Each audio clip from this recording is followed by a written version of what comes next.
gente possa deixar tudo sobre o altar. Pode sentar-se, você que está aqui, e nós vamos estudar a palavra de Deus. Se você quiser abrir a sua Bíblia em Ezequiel 43, e a gente vai ler os primeiros 7 versículos daqui a pouquinho. Mas deixa eu contar para você uma experiência, né, que a gente viveu essa semana, porque Deus é bom. Ele é muito bom, Ele é muito bom. A gente está no meio de uma pandemia e tem um monte de desafios, né? Como igreja, a gente tem um monte de desafios.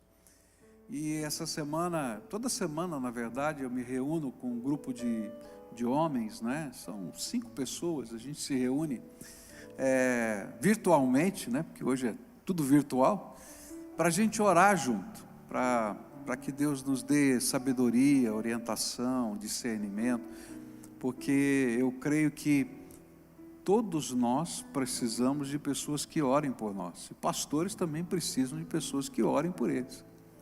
E então eu tenho o meu grupo de oração, e aí eles perguntaram: o que é que o senhor quer que a gente ore hoje? Eu falei: olha, eu preciso de sabedoria e discernimento.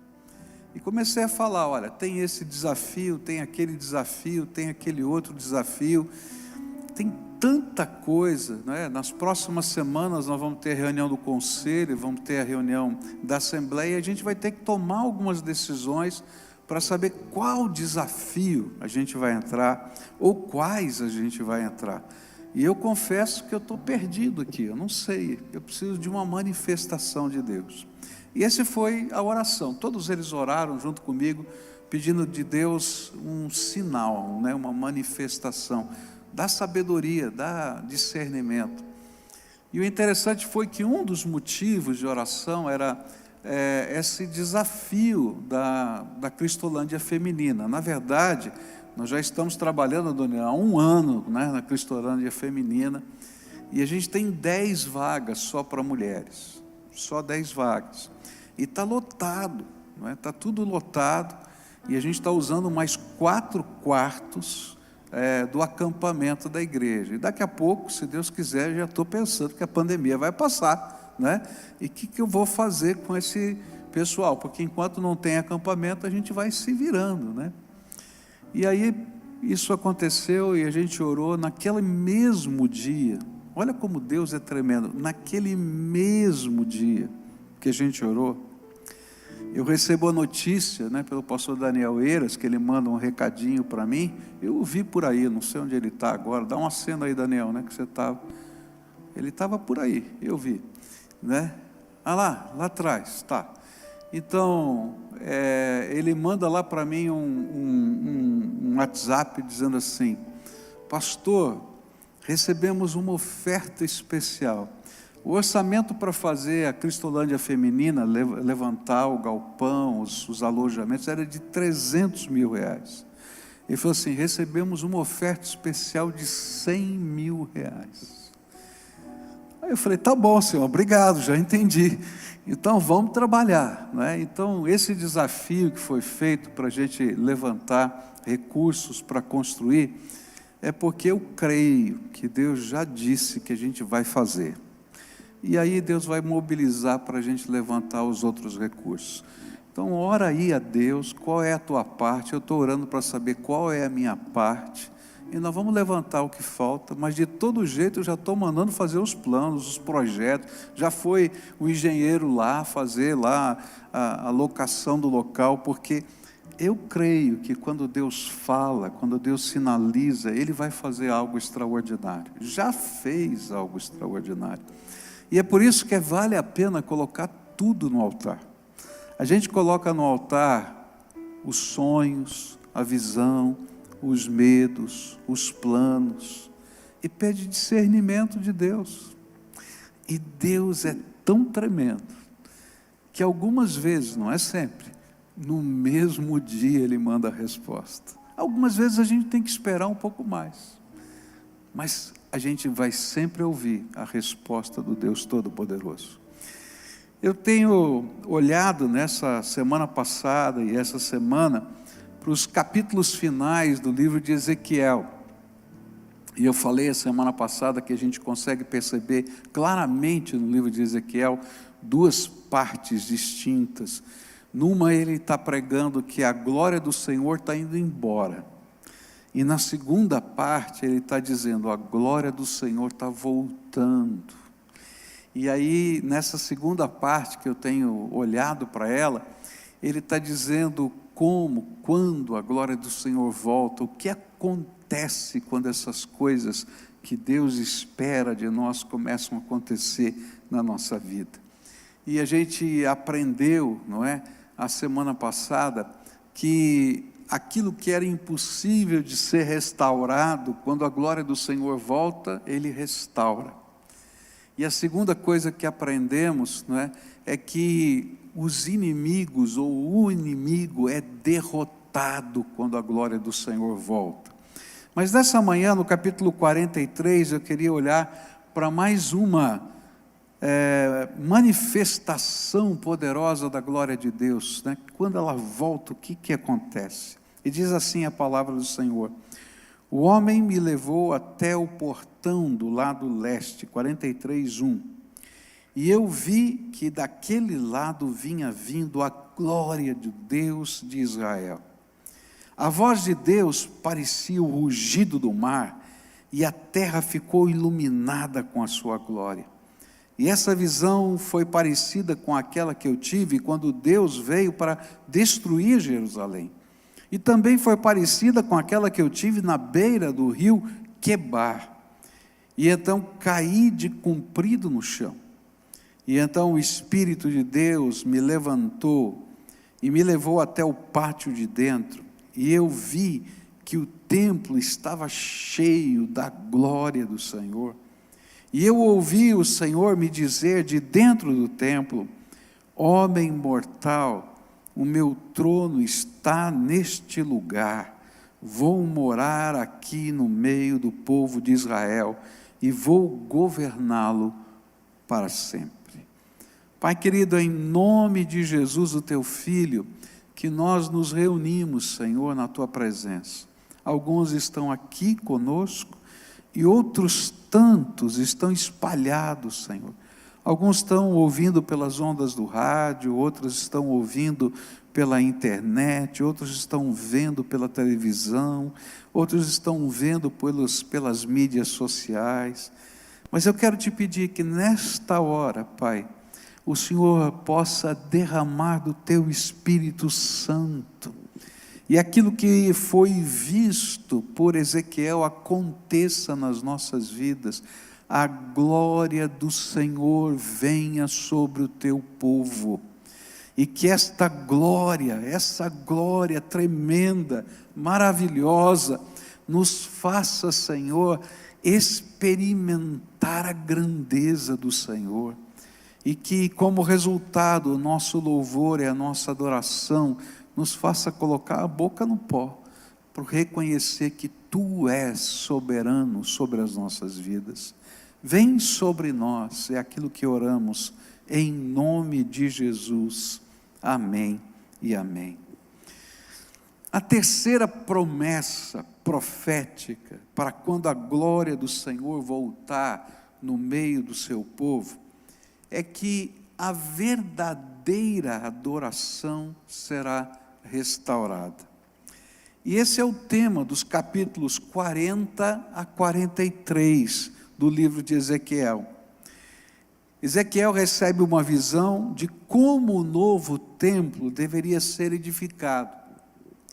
Muitos estudiosos discutem sobre esse texto desse novo templo, das medidas e assim por diante. E alguns entendem que esse deve ser o templo onde Jesus se assentará no milênio. O templo de Jerusalém não existe mais, né?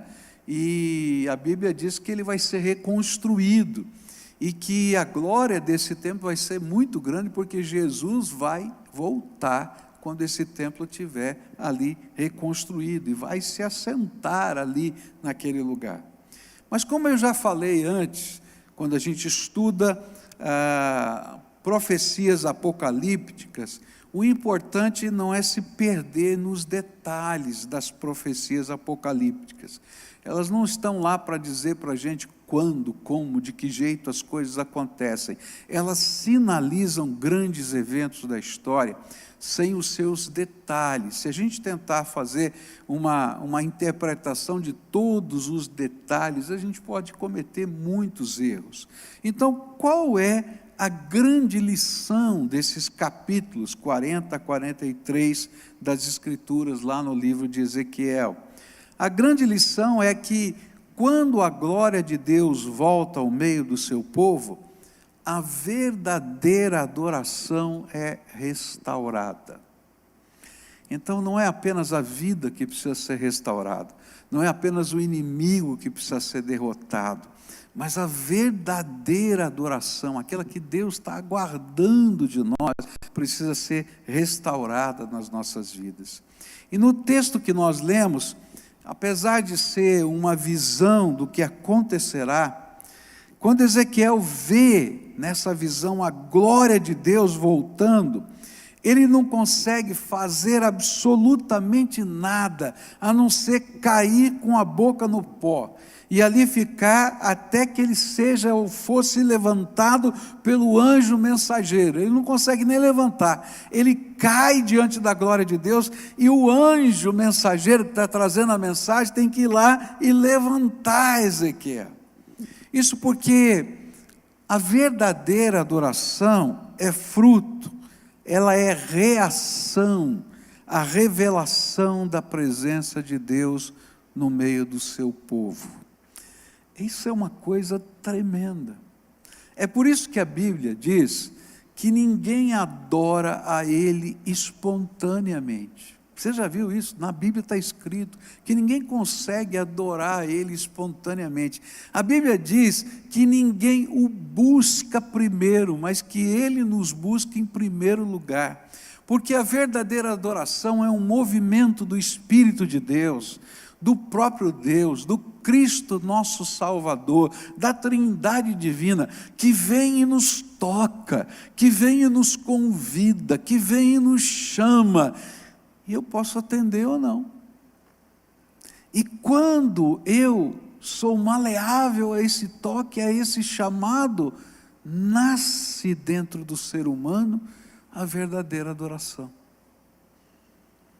É por isso que tudo nasce do trono de Deus, que vem e toca a nossa vida.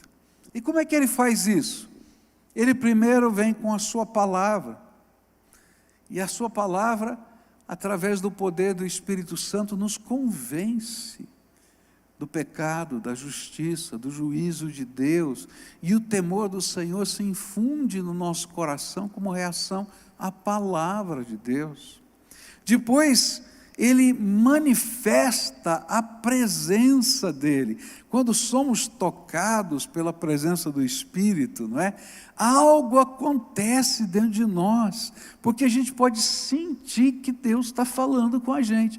Ninguém está falando, ninguém vai acreditar, vai parecer que você é maluco, mas a gente sabe que Deus está falando com a gente, está tocando o nosso coração. Isso é uma manifestação da presença de Deus. E se nós não resistirmos a essa manifestação, e eu vou ser até forte, porque alguns não somente resistem, mas expulsam a manifestação da presença do Senhor na sua vida, a presença e essa revelação se tornam cada vez maiores em nós. E a gente vai aprendendo a desfrutar da presença de Deus, a degustar, a se deleitar nas coisas do Senhor. E justamente esse movimento da alma em degustar, deleitar-se na presença do Senhor, é que Deus chama de culto. É por isso que lá no livro de Romanos vai dizer que o culto verdadeiro, não é? O culto que é racional, que vem de dentro do nosso entendimento, da nossa inteligência, é colocar a nossa vida no altar de Deus, e nós nos tornamos oferenda diante do Senhor. Quando isso acontece, a nossa reação não pode ser outra, além de cair com a boca no pó, diante da glória do Senhor. Então, a grande lição que Deus estava dando através desse profeta para cada um de nós é que a adoração não é uma liturgia.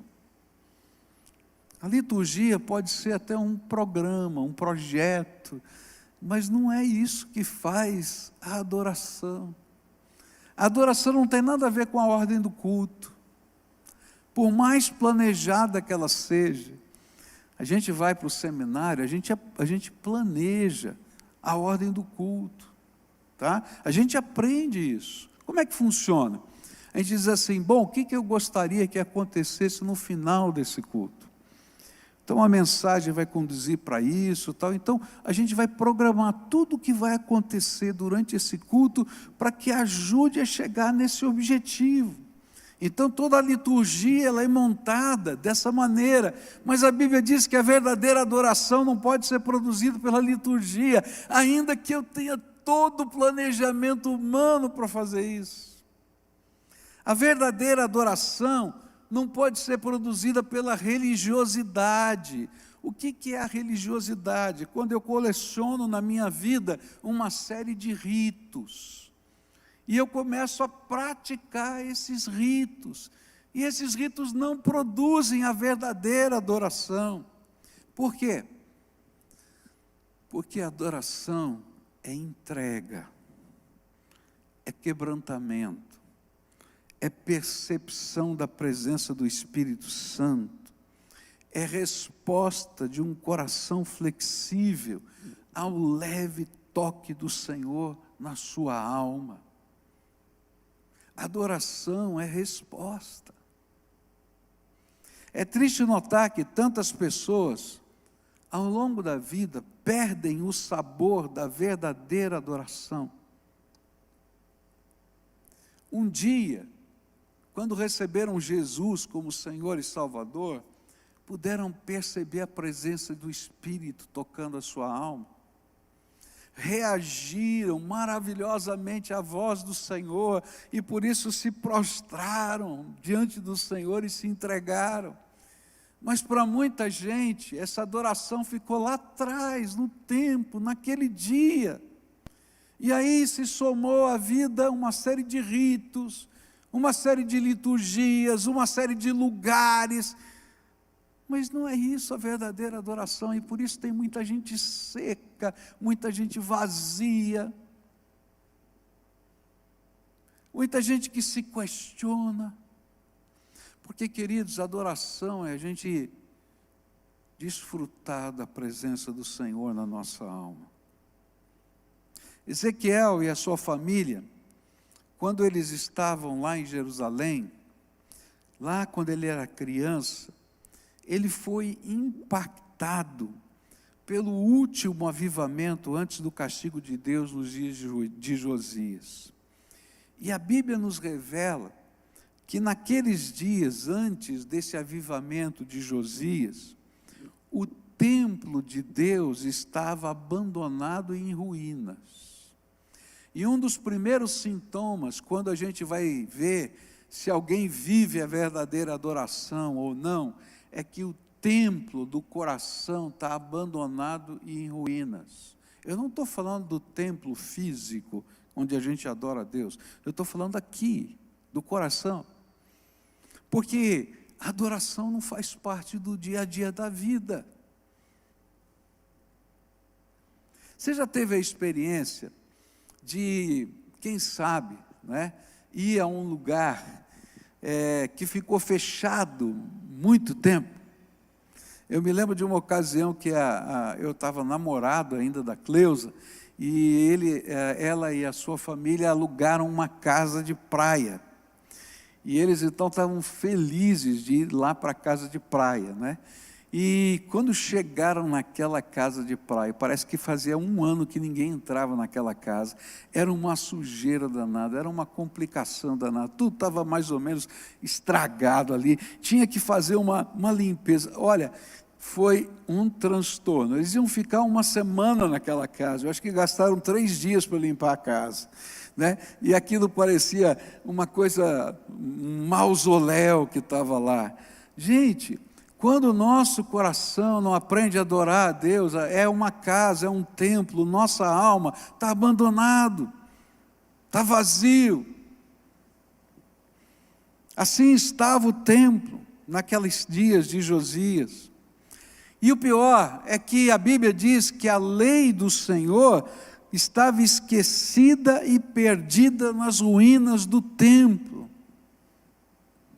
Eu conheço gente que tem um monte de Bíblias em casa.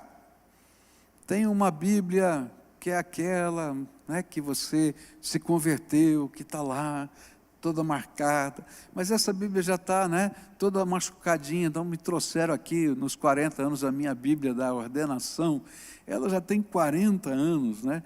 Então eu olho para ela com todo carinho e cuidado, porque se mexer muito ela desmonta, não é? Então ela fica guardada, ela é uma relíquia quase.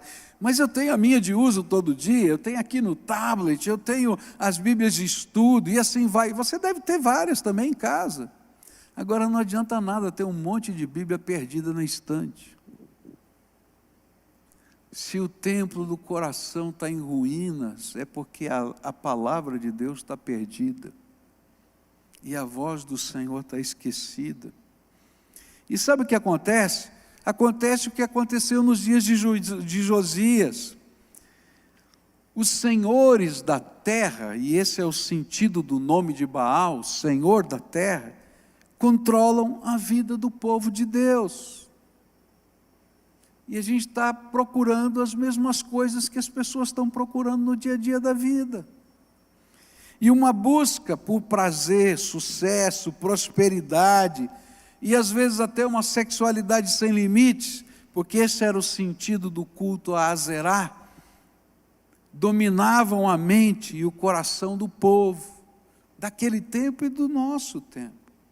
E tudo isso na forma de um sincretismo, onde se falava em Jeová, onde se fala em Deus, onde se fala em Jesus Cristo, onde se fala em Espírito Santo, mas se vive os valores comuns de todos os outros povos que não servem ao Senhor, ou que naquela época não serviam ao Senhor. E o interessante é que naquele tempo e hoje não faltam altares, nem expressões de fé e religiosidade, mas o Senhor e a sua glória não estão lá.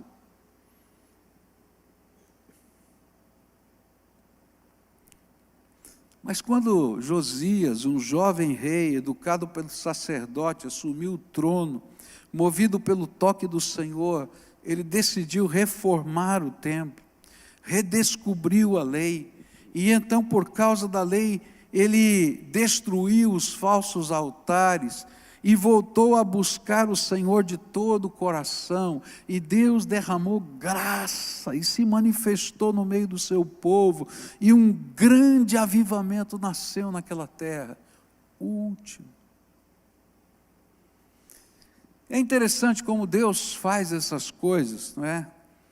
Wesley está viajando para ser um missionário nos Estados Unidos, saindo da Inglaterra, e nessa viagem ele encontra um grupo de irmãos morávios, que estavam vivendo um tempo muito diferente de despertamento espiritual. E ele lá, naquele mesmo navio, indo para os Estados Unidos, junto com aquele grupo de irmãos, eles enfrentam uma grande tempestade. E na grande tempestade que aquele navio está enfrentando, você pode imaginar um navio daquele tempo, não é? Aquelas caravelas, né, daquele tempo, e ele naquele navio, e de repente aquela grande tempestade, e todo mundo esperando morrer, que o navio não iria conseguir atravessar aquela tempestade, e ele olha para aqueles irmãos moráveis, ele não entende o que está acontecendo com aqueles homens, porque aqueles homens estão na presença de Deus, e eles não estão chorando, gritando, pedindo socorro, eles estavam adorando a Deus e louvando a Deus no meio da tempestade. E aquilo é algo tão impressionante, que ele, como missionário, ele chega perto, mas ele diz: eu não consigo viver o que esses homens estão vivendo, tem alguma coisa acontecendo aqui. E naquele tempo, o próprio Wesley diz que a sua percepção de fé é mudada.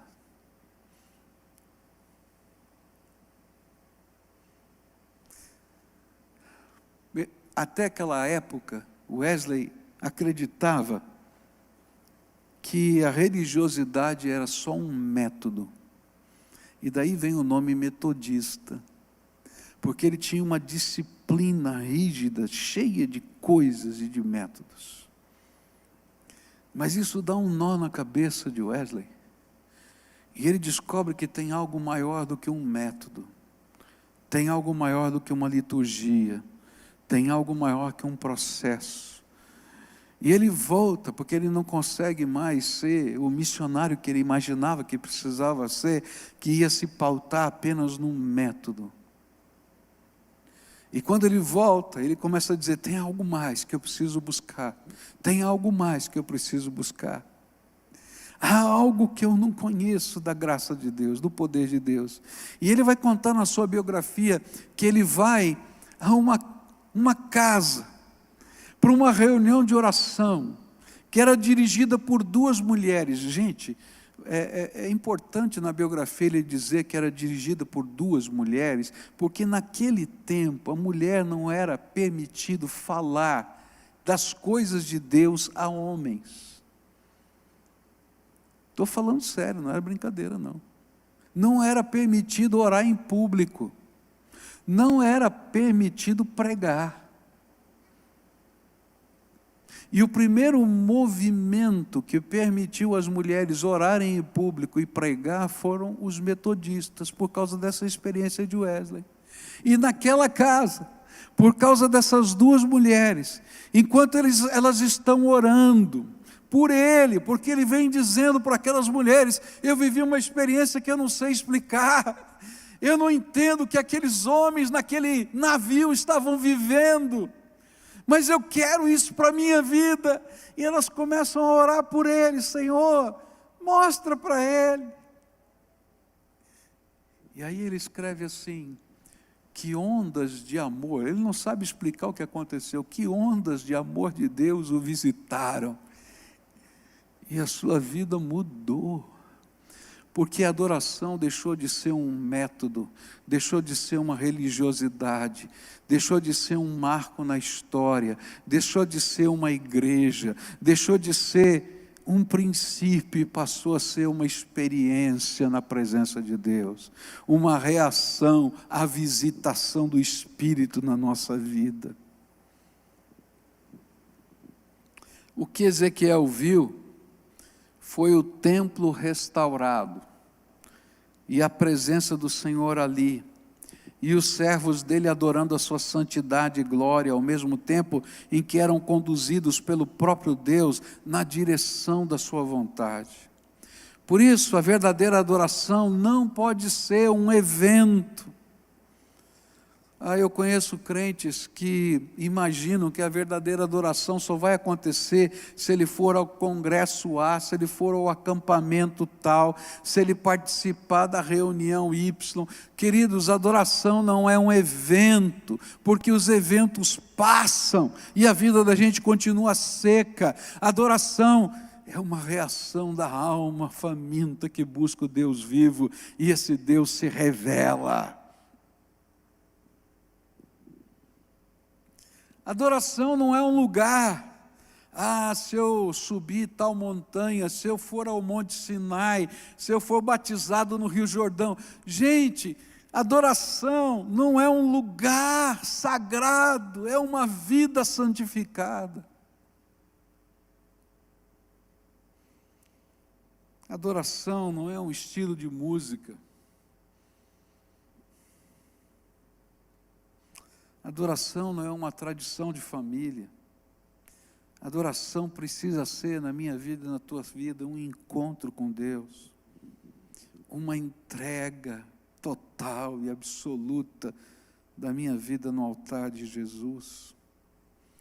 Uma santa visão que nos leva a colocar não só a boca no pó, mas nos lançarmos aos pés do nosso Senhor.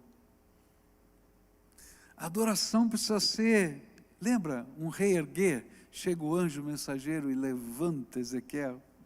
Um reerguer, porque o Senhor não deixa o adorador para sempre com a boca no pó. Ele o levanta para enchê-lo com o Espírito Santo e usá-lo para a sua glória. É um reerguer para ver e perceber o agir de Deus segundo a sua vontade na nossa vida. Assim, a verdadeira adoração é um estilo de vida consagrada. É vida no altar. É um santo avivamento, é uma santa devoção, é um mover da graça que nos leva a viver para a glória do Senhor. Mas a grande pergunta que fica é: como é que isso pode acontecer na minha vida? Primeira coisa, o Senhor vem e visita-nos e mostra o que Ele vê em nós, que impede que a sua glória manifeste-se na nossa vida. A primeira coisa que o Senhor faz é tocar o nosso coração e dizer: filho, você quer alguma coisa mais da minha glória, do meu poder? Então deixa eu mexer em algumas coisas da tua vida, porque tem algumas coisas que impedem a revelação da minha presença aí. E aí nós temos que responder a esse primeiro toque. E quando nós entregamos a Ele a nossa vida, ou aquilo que está impedindo que o altar dele seja renovado no nosso coração,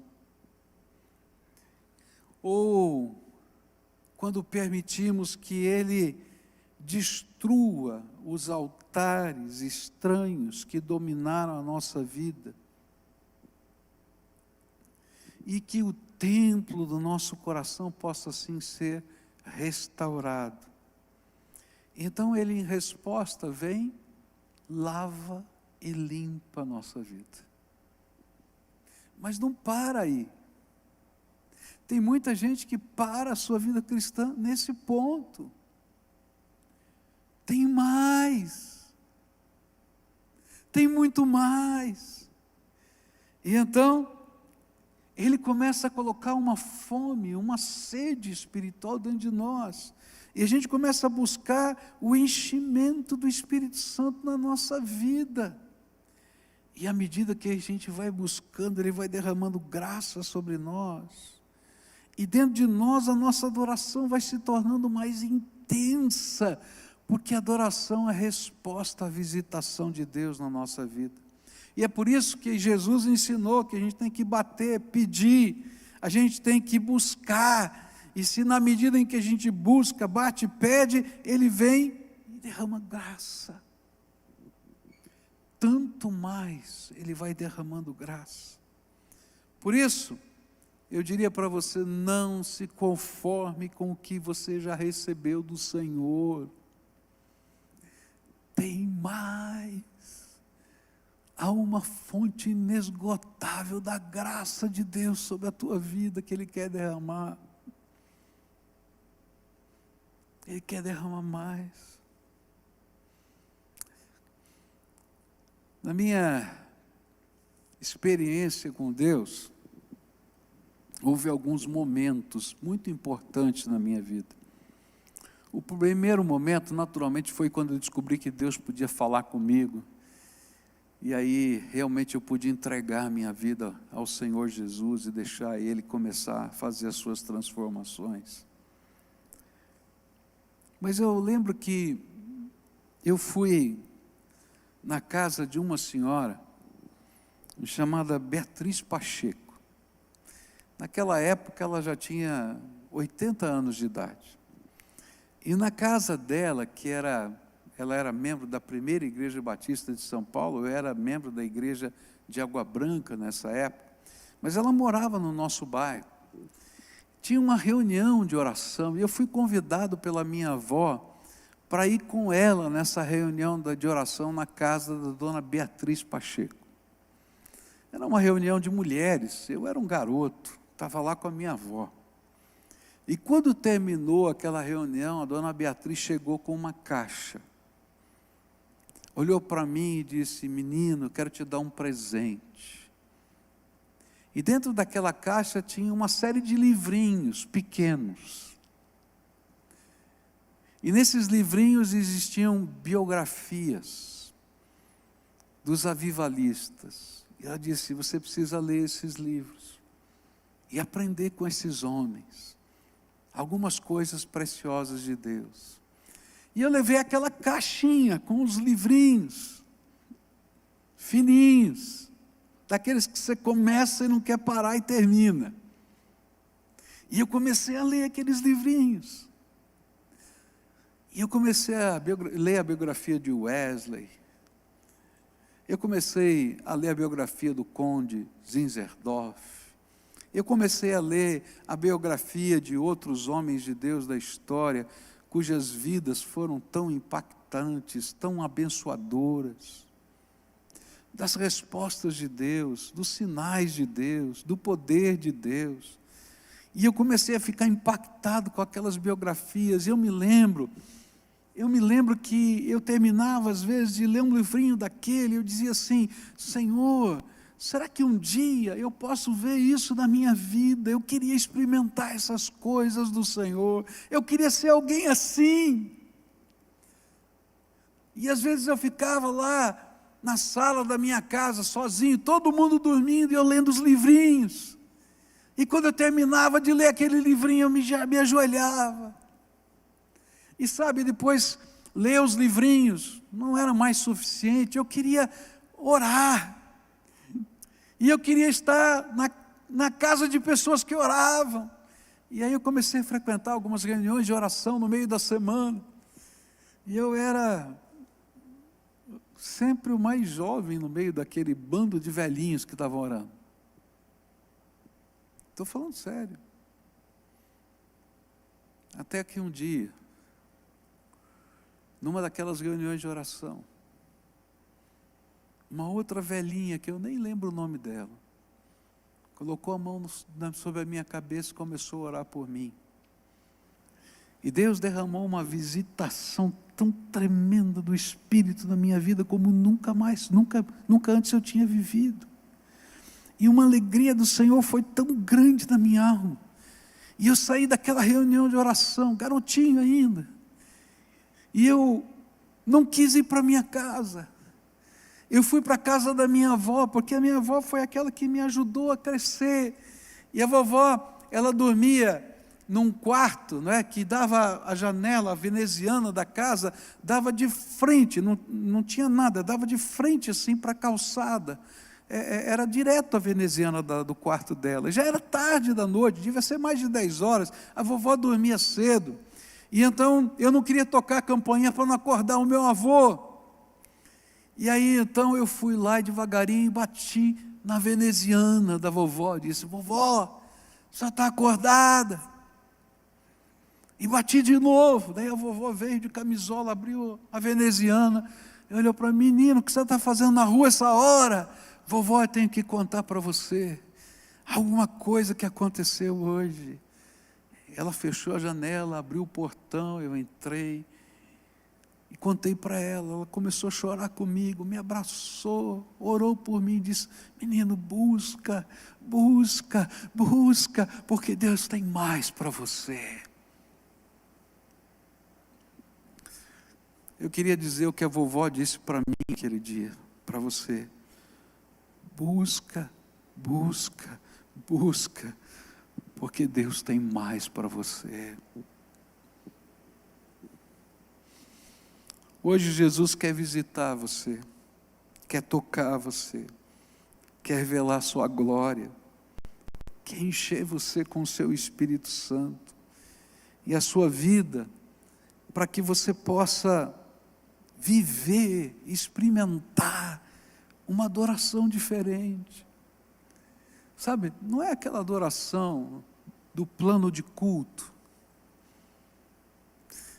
mas é de uma alma que está sentindo a presença do Deus vivo, que está ouvindo a voz do Espírito, que não consegue se conter na presença de Deus.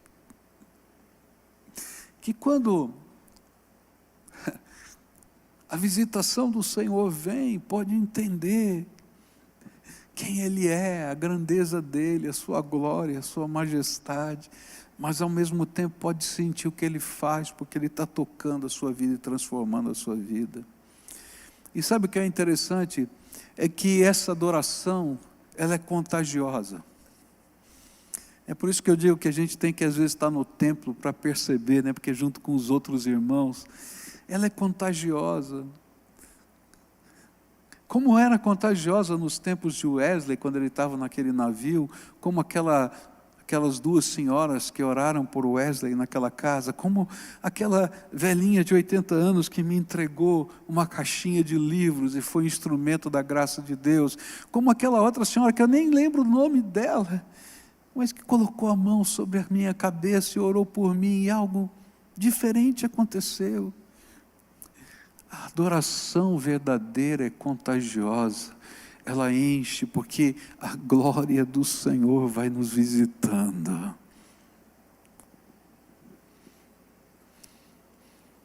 Sempre Deus nos dá algumas opções.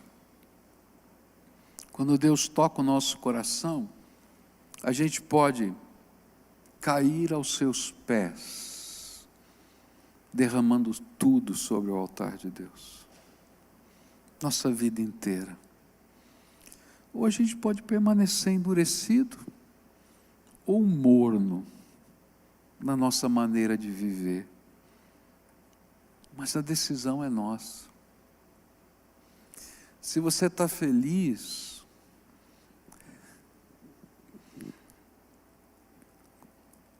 com o que Deus já te deu, então Ele não vai derramar mais. Mas se você quiser experimentar algo novo do Senhor, uma adoração incontrolável, você precisa colocar tudo no altar de Deus. Fica de pé agora, vamos cantar essa canção, só que diminua o andamento dela para mim, faz favor, tá? E vamos fazer dessa canção uma nossa oração, tá? Em fervente oração vem o meu coração, na presença de Deus derramar. Tu não podes fruir o que estás a pedir, sem que tudo esteja no altar. Olha, tem mais de Deus para você, tem mais de Deus para a tua casa, tem mais de Deus para a tua vida espiritual, tem mais de Deus, dons do Espírito Santo que Ele quer derramar sobre a tua vida. Os dons não são troféus, os dons são ferramentas para o ministério. Então quando Ele derrama um dom, Ele vai dizer, olha, vai servir. E se a nossa vida não está sob o altar, não vem, porque a gente não quer usar. Mas quando Deus vai derramando graça, Ele vai também capacitando para que essa adoração contagiante que nasce no seu coração impacte pessoas. E sabe, as maneiras de Deus impactar são muito estranhas. Eu me lembro de ter ouvido o testemunho de um homem chamado Sebastião, era um médico do Espírito Santo, e ele tinha um problema seríssimo com bebida. E um dia a esposa dele convidou um grupo de homens para visitá-lo. Ele ficou muito bravo, porque a mulher dele tinha chamado um grupo de homens para visitá-lo, crentes. E aqueles homens disseram para ele, olha, nós não podemos falar nada para você, porque eu sei que o senhor não quer ouvir. mas nós podemos orar pelo Senhor. O Senhor nos permite? E é interessante que na mente do brasileiro, né, se você pregar o Evangelho, ele fica bravo. Agora, se você vai falar que vai orar por ele, ele aceita. E o doutor Sebastião disse, pode orar. E então aquele grupo de homens se reuniu em volta dele, fizeram aquela roda bem apertadinha, quase que o abraçando, e cada um começou a impor as mãos e orar por ele. E aquele doutor Sebastião disse, eu vivi uma coisa que eu nunca vivi na minha vida. Eu podia sentir a presença de Deus. Deus estava naquele lugar. E chegou um momento no meio da oração, sem que eles tivessem pregado a palavra, que eu comecei a chorar. E comecei a chorar porque o Senhor estava presente. E de repente eu não consegui mais ficar em pé. Eu caí de joelhos e aqueles homens se ajoelharam do meu lado. E eles não paravam de orar. Até que eu pudesse colocar toda a minha vida no altar de Deus.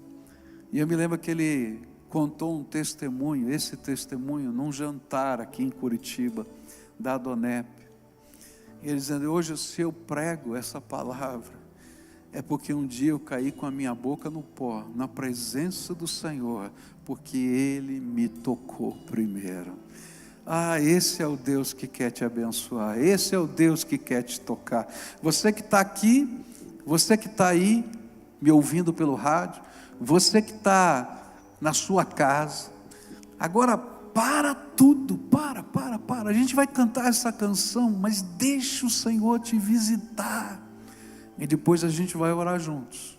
Se você está dirigindo o seu carro, encosta agora no meio-fio, desfruta da presença de Deus. Isso aqui não é uma festa de entretenimento, você não está assistindo um programa, é o Senhor que quer visitar você.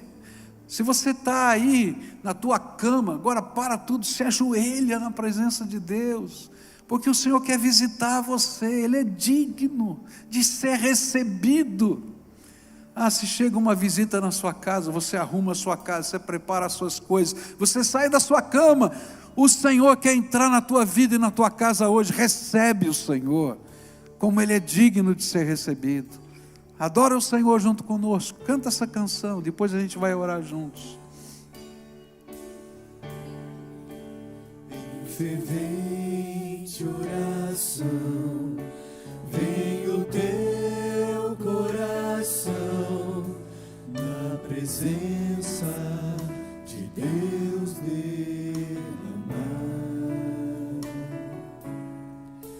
mas só pode fluir o que estás a pedir, quando tudo deixares no altar.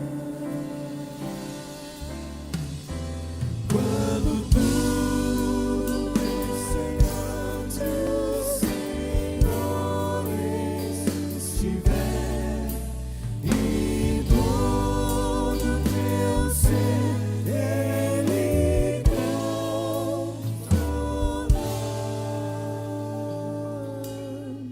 só então hás de ver que o Senhor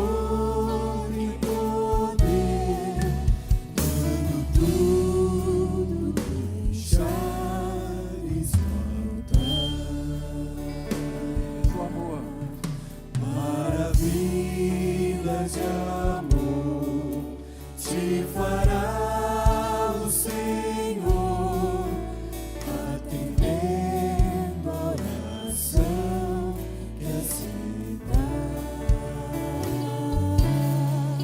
Seu imenso poder te virá socorrer, quando tudo deixar.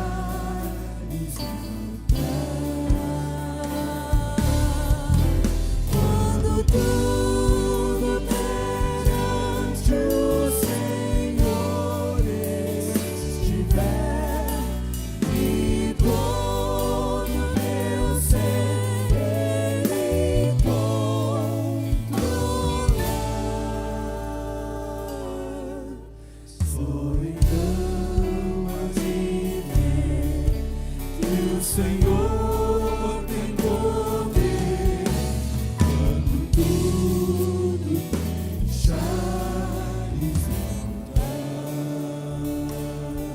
orar juntos? O que é que o Espírito Santo de Deus falou com você hoje? O que é que tem impedido aí na sua vida o templo do seu coração está cheio da glória do Senhor? Se Deus te revela alguma coisa, fala com Ele. Coloca isso no altar de Deus. Às vezes a gente está tão acomodado e o Senhor está dizendo: para com isso, filho. Estou te chamando, vem para mim. Às vezes a lei do Senhor está perdida dentro do templo da nossa vida. E Ele vai dizer: deixa eu falar com você. Outras vezes o Espírito Santo vai dizer: bate, busca, pede, e eu vou derramar da minha graça.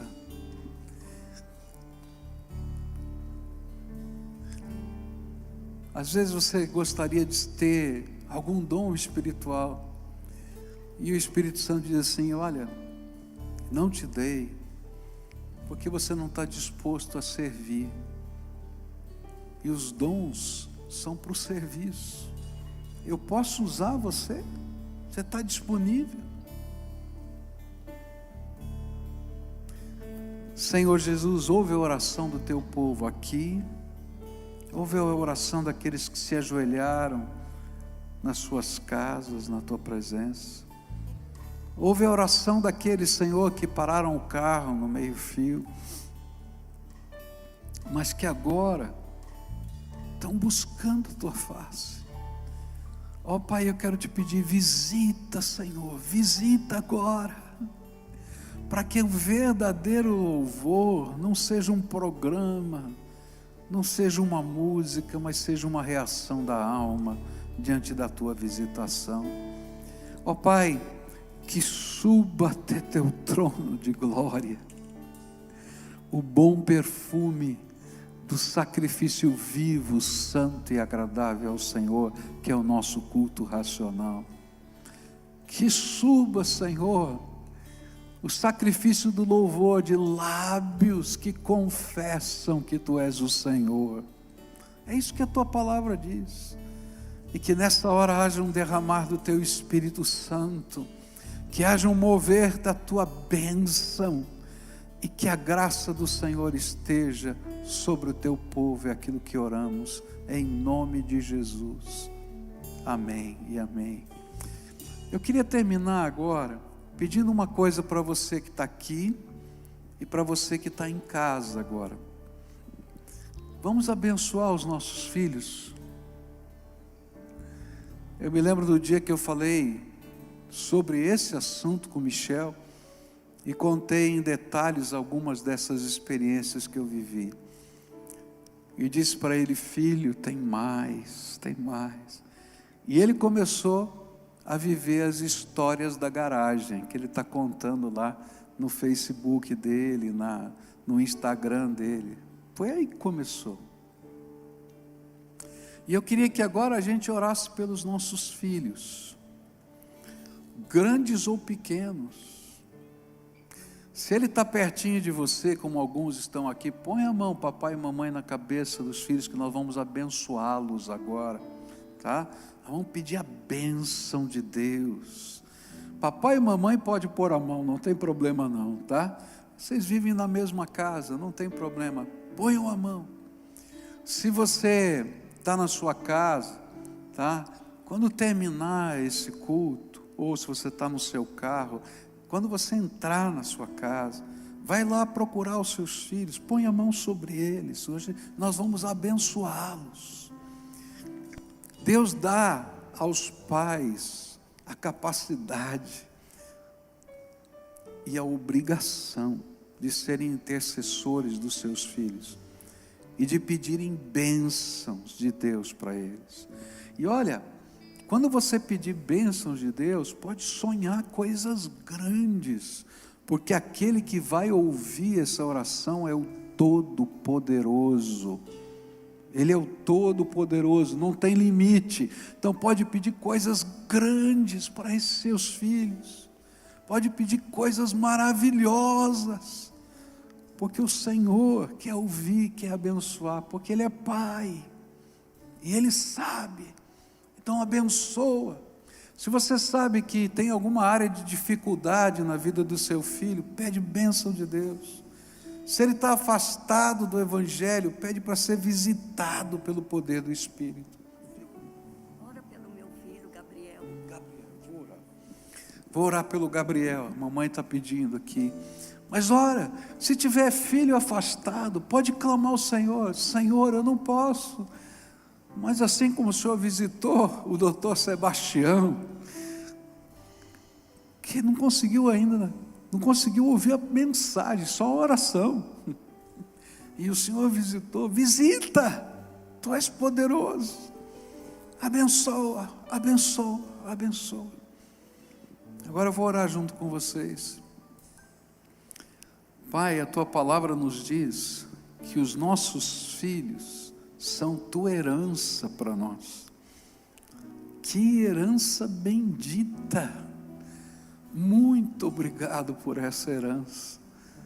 Eles nos trazem alegria, prazer.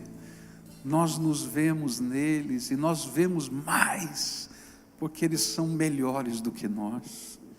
E nesta hora, esses pais estão pedindo pelos seus filhos. Essa mãe veio aqui para pedir pelo Gabriel, e nós apresentamos o Gabriel diante do Senhor. E as razões são tantas e diferentes, mas eu quero te pedir, Senhor, Tu conheces o coração do Teu povo e a intensidade de alma. Então hoje, começa a derramar graça sobre esses filhos. Eu não sei o que significa isso, mas que a graça do Senhor venha poderosa, abençoadora, transformadora, e que eles saibam que foram abençoados pelo Deus vivo, e que a Tua palavra possa falar o coração deles. Alguns estão desviados do Teu caminho. Eu quero te pedir, traz de volta, Senhor, traz de volta, com cordas de amor e misericórdia. Alguns, Senhor, ainda não conheceram a Tua palavra.